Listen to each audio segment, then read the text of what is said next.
जय हिंद फ्रेंड्स। आज हम समझते हैं राज्यों के अनिवार्य तत्व यानी कि एसेंशियल एलिमेंट ऑफ स्टेट। देखिए, किसी भी देश को बनने के लिए 4 चीज़ों की जरूरत होती है। कौन कौन सा?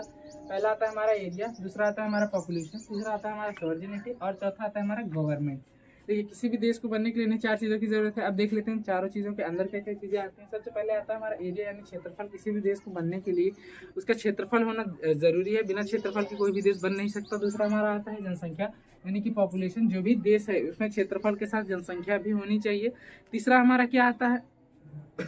सोवर्जिनिटी यानी संप्रभुता। संप्रभुता का मतलब समझिए कि किसी भी देश के अंदर अगर जो सरकार है यानी कि जो गवर्नमेंट है उसके अंदर अपने पास खुद की पावर होनी चाहिए डिसीजन लेने की, यानी कि वो किसी के भी प्रेशर में आकर डिसीजन ना ले।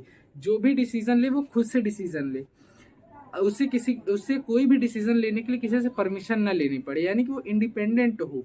जैसे हमारे देश के प्रधानमंत्री माननीय नरेंद्र मोदी जी, उन्होंने जब नोटबंदी की या फिर एयर स्ट्राइक किया तो उन्होंने किसी से परमिशन नहीं ली, सीधा किया, सीधा उस काम को कर दिया।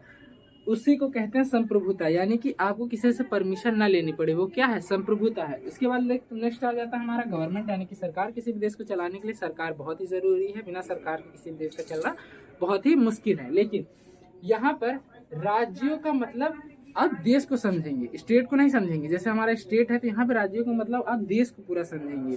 देश, जैसा कि मैंने बताया ना कि देश बनने के लिए 4 चीजें जरूरी है। यहाँ पे राज्य बनने के लिए जरूरी नहीं है, मतलब कि राज्य में तो ये सब चीजें मौजूद हैं। एरिया होगा, जनसंख्या होगा, शासन होगा, लेकिन सॉवर्जिनिटी नहीं होगी।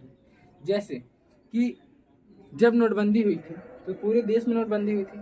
माननीय नरेंद्र मोदी जी ने जब नोटबंदी की पूरे देश में की थी ना, तो जैसे ही नोटबंदी हुई तो किसी भी स्टेट की जो सीएम है उन्होंने तो रोक तो दिया नहीं कि नहीं हमारे स्टेट में पुरानी नोट चलेगी और आपके और बाकी आप जहाँ चलाना हो नई नोट चलाइए।